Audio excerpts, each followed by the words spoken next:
Welcome to the show. Happy Culture of Monday. Business, the Business of Culture, Monday. Two Chaps, Many Cultures, episode 56. Can you believe it? How was your weekend, buddy? My weekend was very relaxing in a way that is almost, I don't know if I can really allow that to come out how lazy I was, but it was very relaxing. It's good to be How was relaxed. yours? It's good to be lazy. It's good to be relaxing. It's good to be laid back. It's good to enjoy life and all the offerings that it gives you. Would that not be a false statement? I mean, the offering of getting more sleep than usual and just sitting on my front porch with a good book and whatever beverage. Yes, it was awesome. Absolutely. What's a couple of cultures we might equate relaxation and enjoyment of life with? Well, the French have the savoir-vivre, right? What about us Aussie? Oh yeah, that too. And then we have Latino and Hispanic cultures that celebrate life in all their unique ways. So yes, all of those. Absolutely. Well, let's learn about that today because we have a great guest. Yes. You might just be able to tell us a little bit about that. Of course, we like to bring some business into it. We'll talk a little bit of business too because it's important in that context. Please welcome our good friend Diana Zalaquett to the broadcast. Hola. Yes. Hola. ¿Cómo estás? Bon dia. Whatever G'day. Hola, ¿cómo están? Hi. Muy bien. Yes, wonderful. Now that's where we get off the Spanish train, right? That's where we jump off. I don't get to practice the little Spanish I know and make a fool of myself. No. Okay. Absolutely. No, we can do that. How are you, my good friend? Doing well. Excited to see you both. Excited to be joining this amazing experience and share a little bit about this relaxation culture I'm hearing about here. That's right. See, we are nothing short of stereotypes on this show. This is right. We were just surprised you were on time, Diana. That's the thing.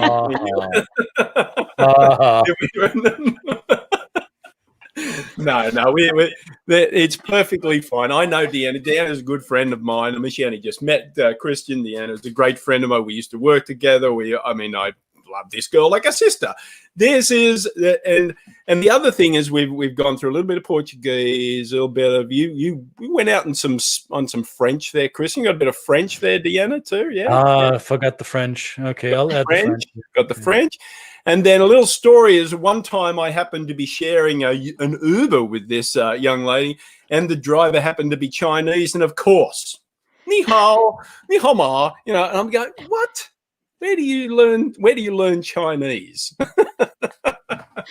So, a person of many talents, many skills, great experience, and please tell us, first of all, where you're tuning in from. What is your current professional pursuits? And we'll just start with that. That'll set us up in terms of the business of South America, right? Sounds great. Yeah. Well, I'm tuning in from Westport, Massachusetts, about an hour away from Boston, even though I'm not from here, but I've been living in Boston for about 13 years already. I am currently working at HubSpot. It's a software company that works with marketing, sales, and services. And the idea is to help your business grow better and scale better using software that will help you align your marketing, your sales, and your services efforts. Great. And I guess in terms of your... Where do I sign up? I need that right now. Yeah, don't worry. We need that. So software is software, right? And the software language is one thing. But you have a particular, obviously, because of your heritage, you have a particular expertise in the Latin American market. So, I mean, and we've had this discussion. That's why I was interested in bringing you on, because it is a different conversation, correct, right? And depending on where you're in the world in terms of the messaging you put out there and the marketing that you portray. So, are there some key things that you, when you're talking to your partners in the Latin American market, that you're either educating them on or educating maybe us gringos, when it comes to that kind of, Well, Deanna's Yeah, sure. Oh, Make sure you can still hear me over there. Yep, I can hear you. Still connected? Yep, All we right, can hear you. wonderful. Awesome. So as a Latin consultant, so I work with mostly Latin American countries, and I would say there's about 70 to 80 different agencies that I work with on a day-to-day, and they're located all over the world. So they may be particularly in South America, Central America. So some of them may be in Colombia, Mexico, Peru, Argentina.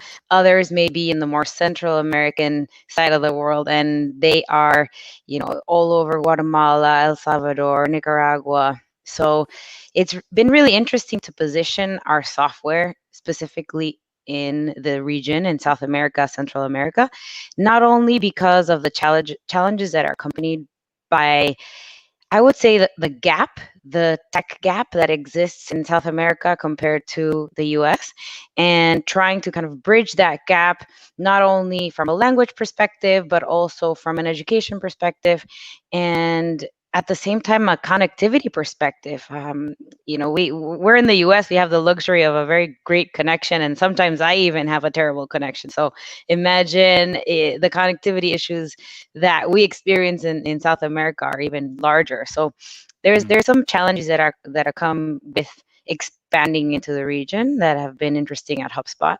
But overall, yeah, it's been interesting collaborating with that culture in particular. Do you find, Diana, that as you work for a US-based organization, that they look at the LATAM region as one monolithic market and they think it's all the same because they all speak Spanish, don't they? With the exception of 200 million Brazilians. So do you find yourself explaining the nuances of the LATAM markets, that it's not just one market, it's in fact different markets that need different approaches? Definitely. It's been a struggle. When I first started HubSpot, I was among the first of the group of the LATAM team, which had just began. And we started with about 3 people on the team, and now our LATAM team has expanded to about 60 or more. So we now have an official office in Colombia. But when we first opened up and the LATAM, I would say, office, and even starting to expand into the LATAM world, there was definitely a lot of misinformation, as well as perhaps bias in terms of the region itself. I know that there are sometimes, I would say, the perception that we are all kind of one big happy culture that all acts the same, but in reality, it's been interesting to kind of voice the differences in the regions. Brazil, for example, is a completely different market for us than anywhere else in Central or South America. The way people get certified, the way people understand our classes and the coaching that we give is very different in Brazil versus Central America versus South America. So it's been definitely a challenge to voice. I think now there's a lot more open-mindedness going on, and a lot more of a welcoming approach to, let's take a look at every region with a different perspective. So Colombia as the LATAM base, that's a fairly recent development, is it not? Yeah, very recent. I'm going to say it's been about 1.5 years since we first started there. So let's say 5 years ago, I'm saying Western in quotation marks, Western company would have considered Colombia as a site for their LATAM offices due to the well-documented political and societal struggles in the country. So is Colombia now the site for this because it's centrally located? It's easy to fly out of, I don't know, Medellin, Bogota, wherever you're located in Colombia to the different markets? Or is it because Colombians have overall very high levels of education and that's a good market to be at? What was the rationale behind that? That's a great question. And there was actually a big, big debate on what country we were going to pick for LATAM. And we had runner-up Chile, Mexico, and Colombia. Mm-hmm. And to be completely honest, what happened was most of the LATAM employees at HubSpot, first of all, were Colombian in the first place. So there was a big push towards Colombia being that, that preferred location.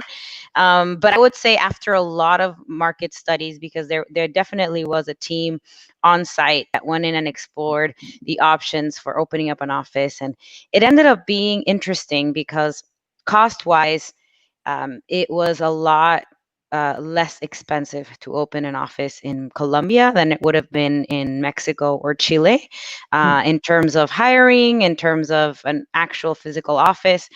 So it actually did come down as well to budget needs. And additionally, there is a distance thing with Chile. Chile is a lot harder to get to and takes a lot longer to get to. So it was pricey. Definitely, yes. Chile is expensive. Yes, and Chile has a specific Spanish accent that is a lot, in my opinion, being Chilean as well, a lot more difficult to understand than the Colombian, more kind of standard way of speaking Spanish. I would say in order of easiest to understand, Peru comes first. I would say Colombia is maybe third in the spectrum of easy to understand Spanish accent. Who's second? I would say Mexico comes second. So I would say Peru, Mexico, and then Colombia. And then don't even think about the rest, because the rest have totally different crazy pronunciations where they eliminate S's and R's, and it just gets harder after that. Let's never talk about Argentina, right? Yeah, let's not talk about Argentina. Chile. Everybody's got a joke down there about the Argentinians. Oh, we love it. We love our global folks. So that's interesting. Obviously, someone on the outside is not going to know that particular part. There are linguistic differences, which are very different. What about the styles? What about some of the cultural styles in terms of building relationships, messaging, directness, indirectness? What are some of the countries that fall in those different spectrums for the LATAM area?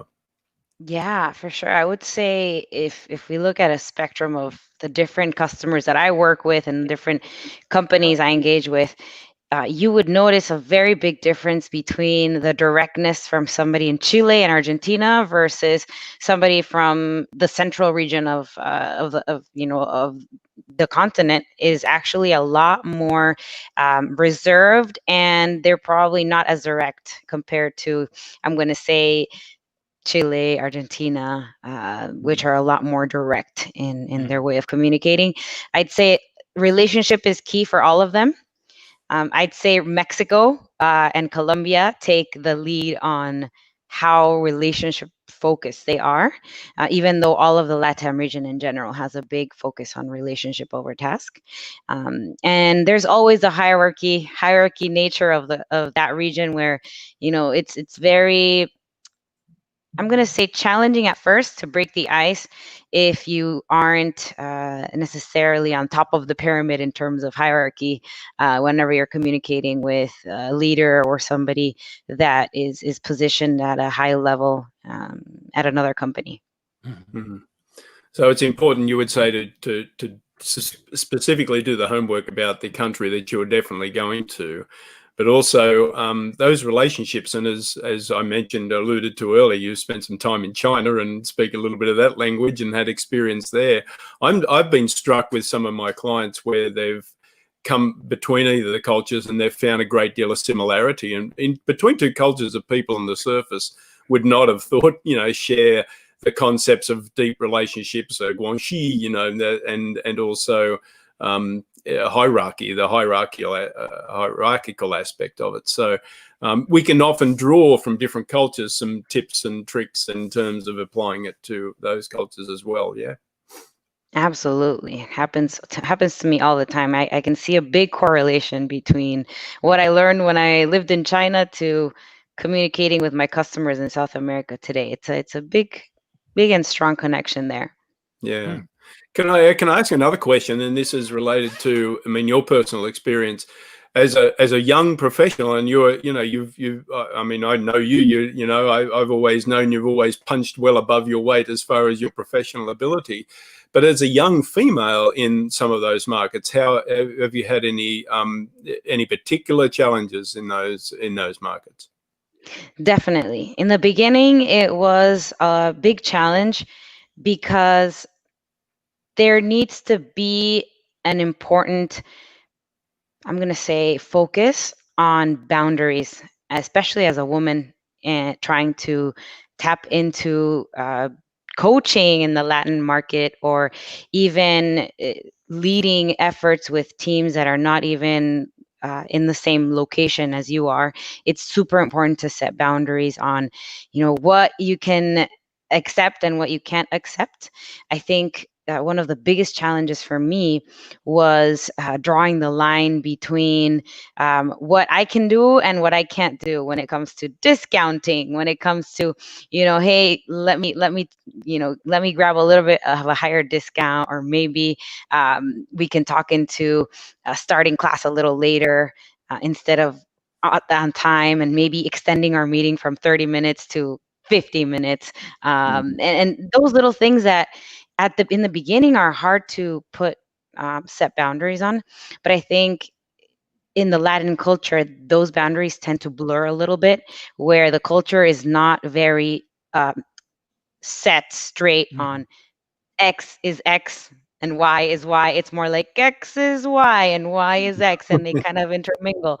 And so I think the key there is to really be able to understand that in the culture, boundaries may be a little bit gray in the beginning, but specifically as a woman, it's important to set them straight in the beginning so that the relationship can be a lot easier to handle down the road as the relationship with customers or the business grows. Does it matter in your business function that when you communicate with the markets that you serve, that your customers or the people that you engage with quickly recognize that you are a sister from America del Norte, that you spend time in Estados Unidos, that you're not one of them anymore, but that you're US educated and therefore come with this, I don't know, does that bring a certain level of status with you as you enter into those conversations? Do they recognize that? That's a very interesting question. And that is something I've noticed a lot, especially with different, I'm going to say different cultures react in different ways to that aspect of education. I will say, for example, some customers I have that are from Peru actually open up even more when I share that I lived and grew up there. And they don't really ask much about where I went to school or what I studied. It's more how much experience I have in the market. And I've actually noticed that beyond the actual educational piece, and I apologize, my dog in the background. Give me 2 seconds. No, he's good. He's good. All right. The dog needs to be taken care of, apparently. Dog needs to be taken care of. Well, we've got Christina here in Argentina. The Spanish is kind of unique. It sounds like a mix of Spanish and Italian. Yeah, of course. Yes. Yeah. More melodic. And where they pronounce things, you never learn that in school when you study Spanish. I never studied Argentinian pronunciation, which threw me for a loop when I did business with Argentinians. But is the dog settled? Is he good? He can join us if he wants to. Yeah, he is. he does. Wake up once in a while. So, but he's good to go. He's good to go.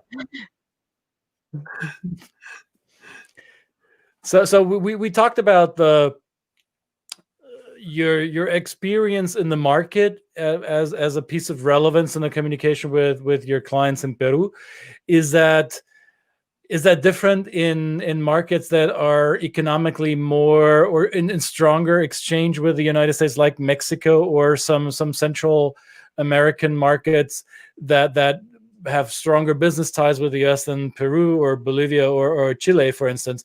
So is your quote unquote USness that shines through here and there in business, does that matter in those markets more than it would in Peruvian markets? I would say it matters if there's a big, I'm going to say, focus on the USness, if they're actually if the market that I'm talking to, or the customer that I'm talking to, is doing business with the US. Right. Most of the time it doesn't really come as a relevant factor. They do, there is always a perception that, oh, because you live in the US, or because you have experience there, it might be that you have, an edge over access to certain things. But I think that's changing quickly, especially now that everything is so globalized, Right. and now that all of LATAM is trying to get to the same level. I think that isn't really a huge, I'm going to say, a huge thing I've noticed with my customers. They don't even really. I'm happy to hear you say this, because I asked this question with a kind of devil's advocate perspective, because this is often the way that the US looks at Latin markets, as kind of this almost condescending, hey, aren't you a little bit codependent on what's going on up here?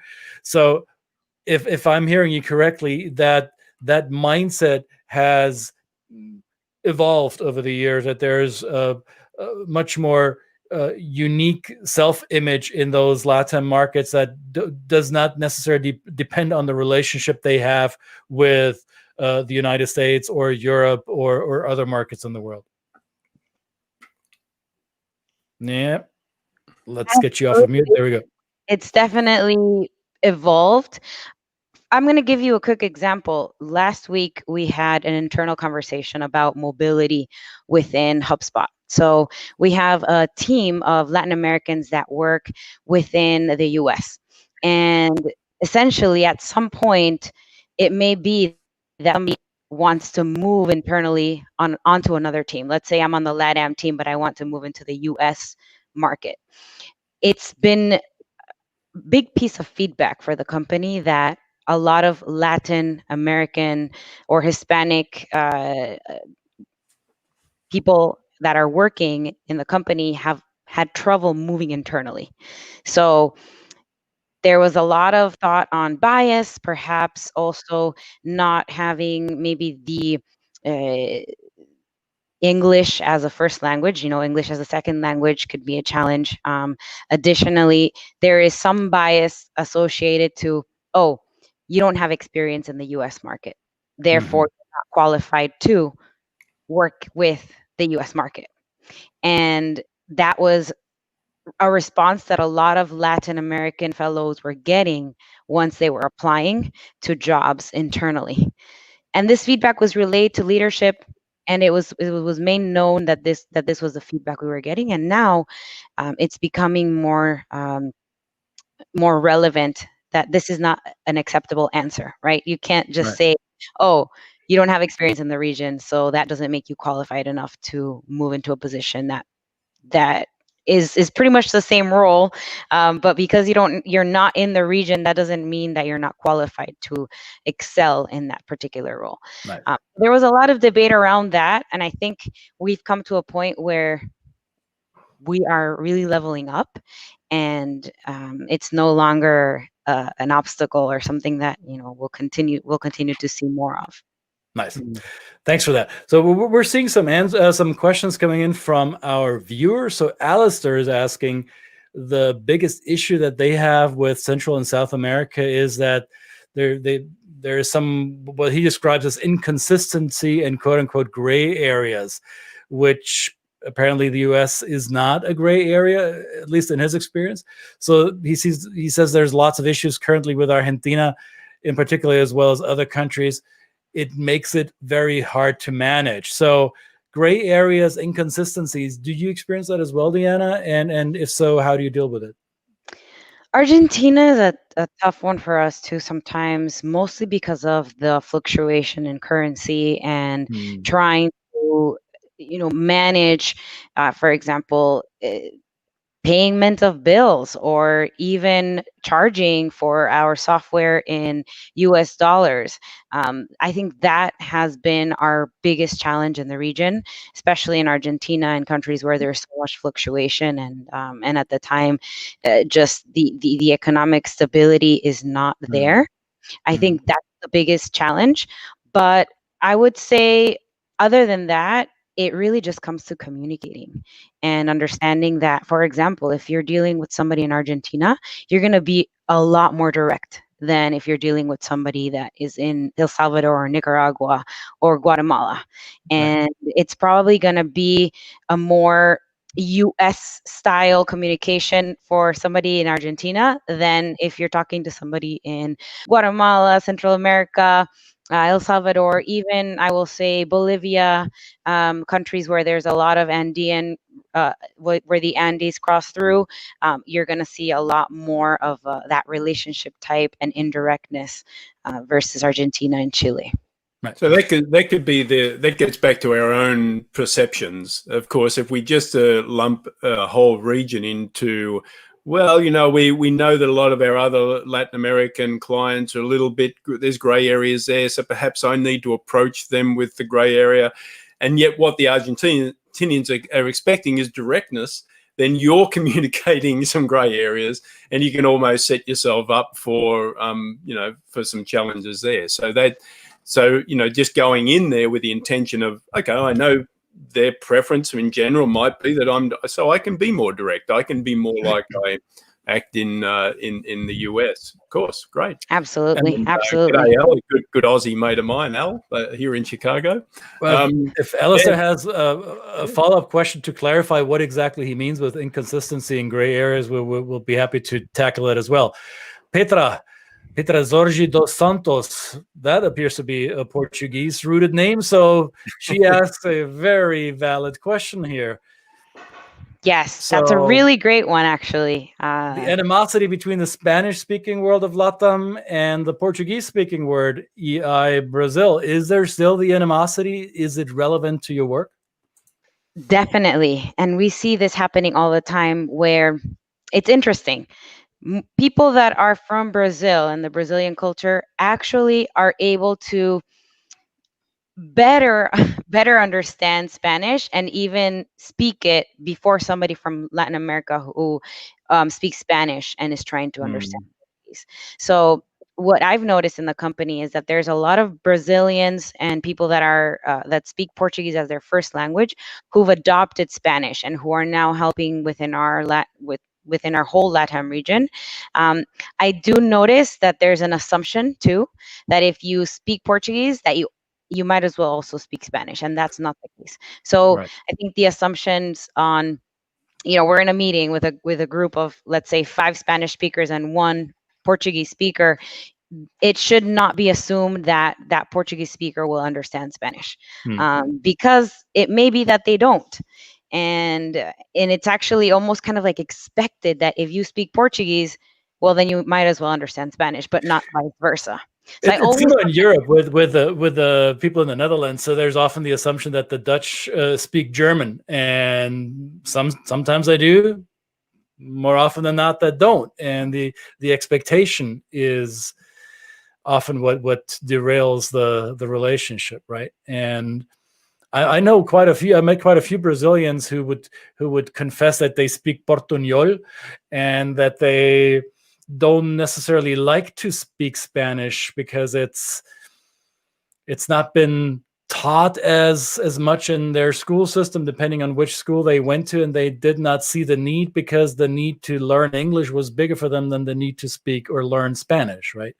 So I've noticed that in my interactions with that part of the world as well. Now, Diana, your role is in marketing, is that correct? Would that be fair to say? It's more of a coaching role in all areas, marketing, sales, and services. We started as a company that was focused on marketing, but we've expanded into sales and services. So mainly, I do anything from business consulting to essentially helping my customers keep their customers. So it's a bit complex, but I manage the channel piece of our company where we sell into Latin America, and I work with the partners that sell our software. So essentially, I help them sell our software and help my partners keep the customers that they sell our software to. It's a big channel. I'm curious whether there are different messages that you send in those different markets. So for your specific product, can you give us an example of how one marketing story works in one market and falls flat in another one? For sure. I've seen this happen mostly with how we allude sometimes to change.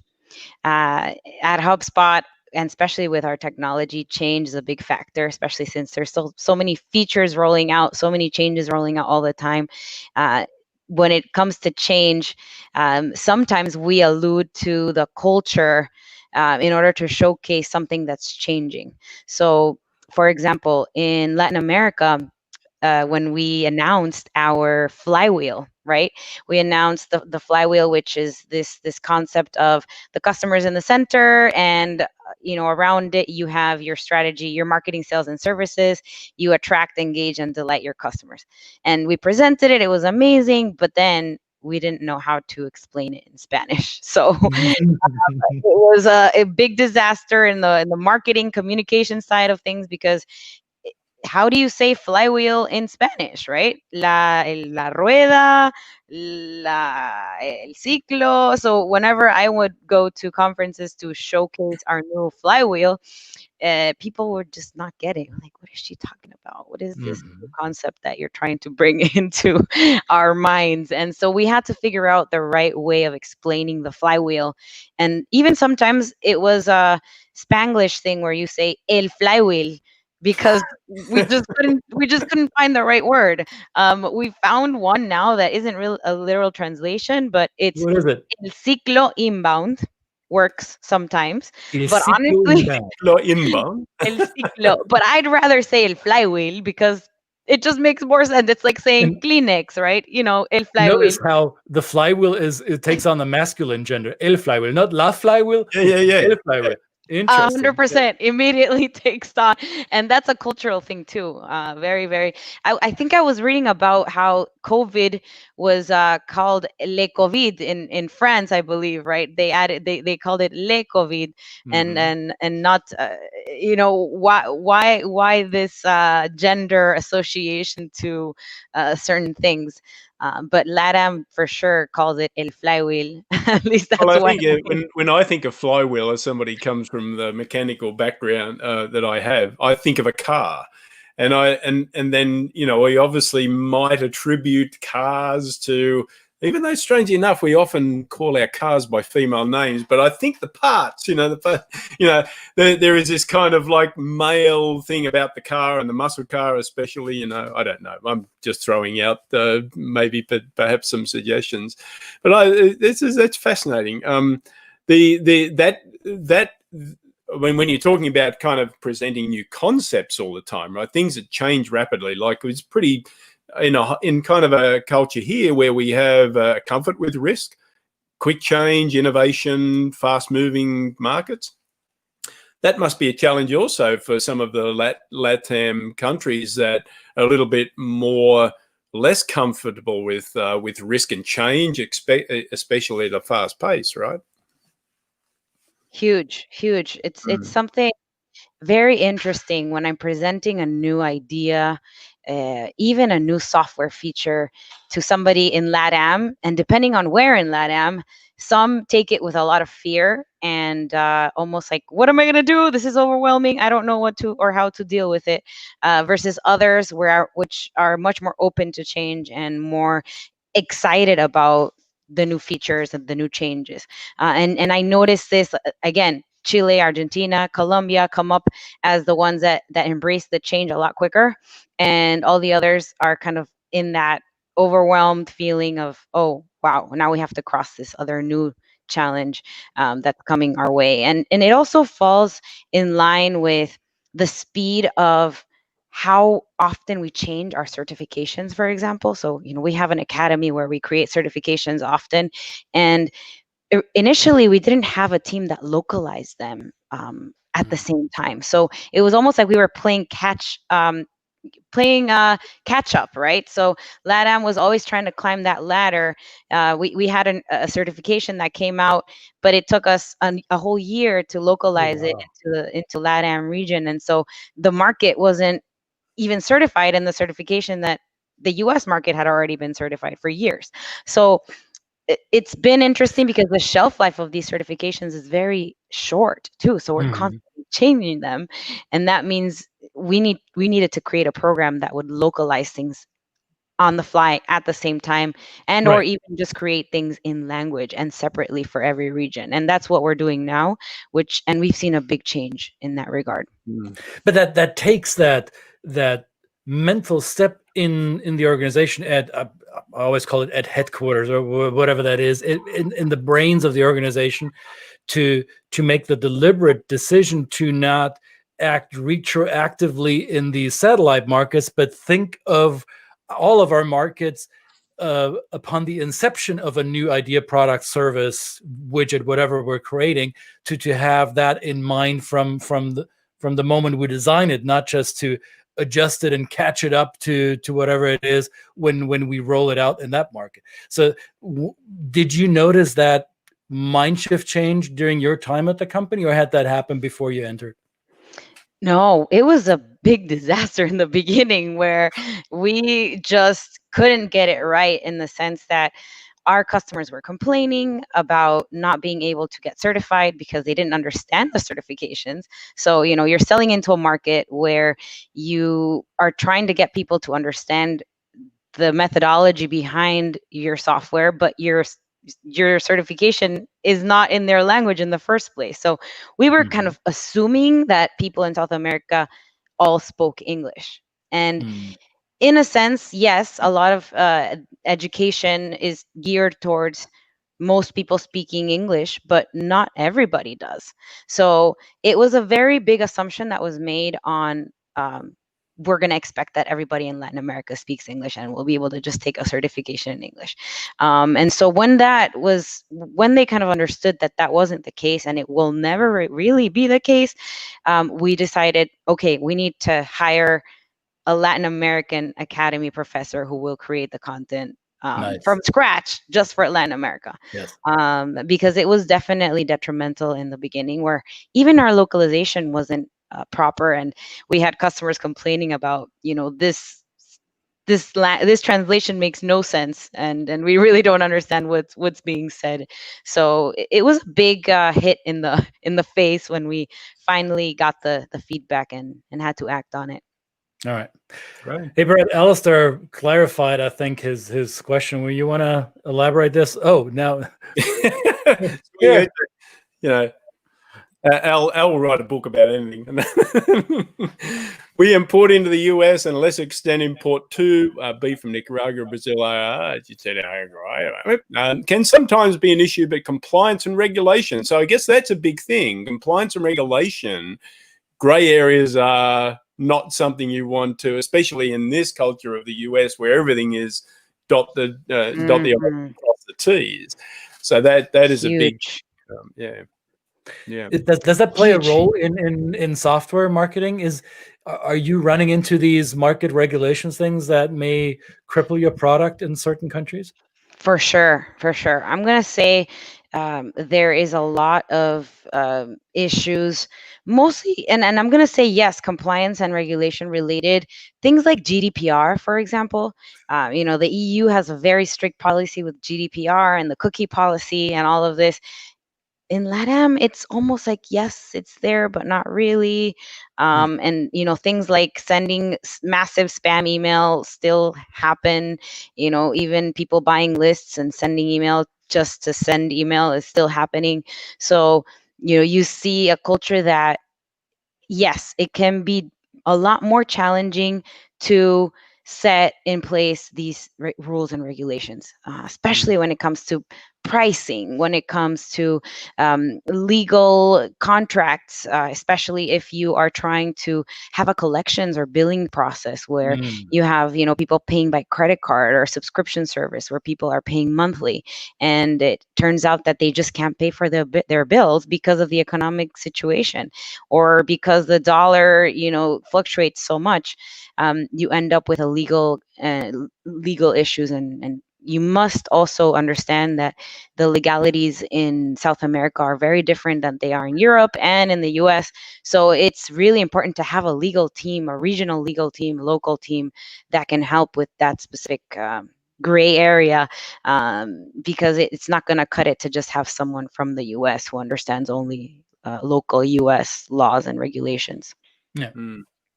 Yeah, that's one of the challenges always, when you're crossing borders and expecting the same standards, or at least assuming the same standards and processes, because it makes common sense to us, right? Our good friend Charbet Toth, it talks about uncommon sense, but this is what we see as common sense, may not be common sense and may be a different practice.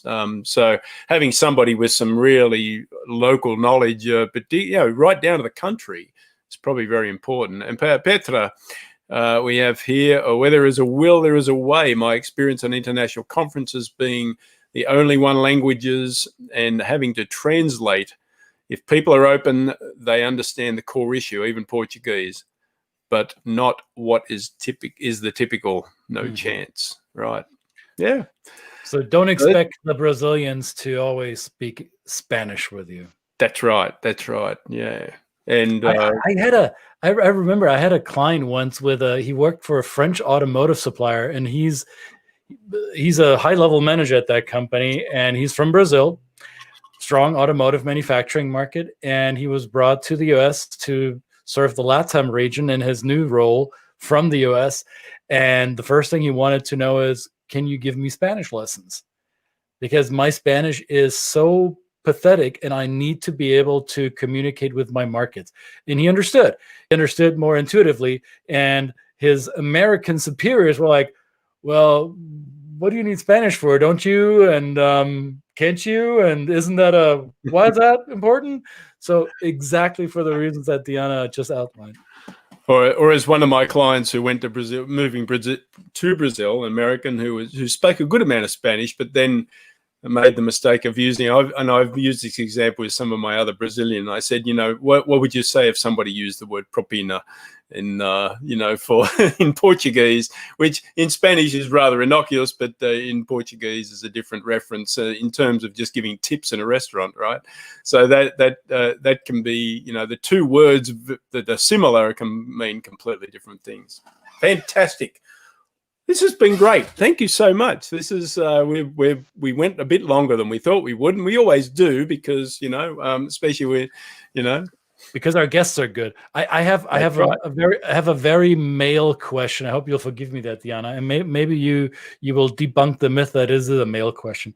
What I notice, what helps me when I want to figure out the nuances and the peculiarities of the LATAM or any region in the world, but specifically with the LATAM world, is I ask questions that lead down the soccer route, the football route. So I ask, "What's your club?" or "How did your team do in the last tournament?" Boy. Is that something that you found helpful?